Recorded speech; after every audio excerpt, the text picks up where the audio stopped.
Then this looks a bit messy right now, of course. So the next thing I will do is find the stereo ref. There it is. This is kind of the exported stereo mix of the thing. I will mute this because we don't want this for the session. Here's the click track, which I had already, created for this. And then I will just put all the tracks into score order. So here we have woodwinds high and low. We have trumpets. Technically, they go below the horns, but that does not make sense. I always put the trumpets above the horns. But if you're really strict with your score order, by all means. And then one thing that you can do is create groups. Like sometimes I will make it easier for the engineers and just create groups like these are the woodwinds. So I will just call this woodwind. And then down here you can see the groups. So now if they want to mute the woodwinds, they act as one.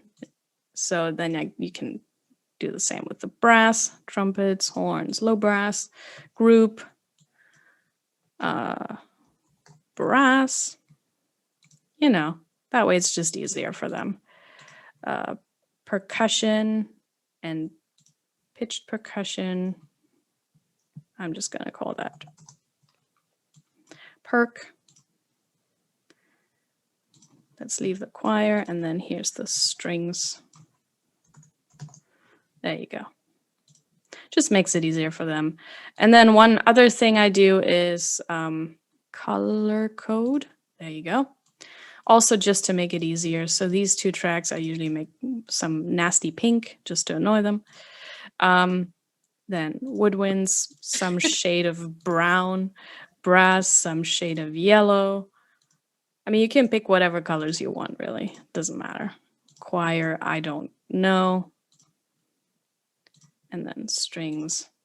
It's just much easier to see the different groups if you do it like that. And then one last thing I will do is I will, of course, name the tracks.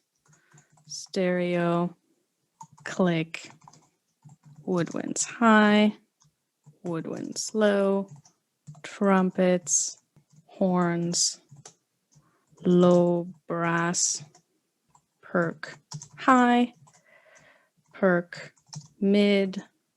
This is exhilarating. We do have a comment in the chat that your Yes. excellent sense of humor is much appreciated. And I would like to second that opinion as well. Wonderful. Cool. Lenio. There you go. Now it's clean. So any engineer will appreciate getting a session like this because it's so instantly clear what's what.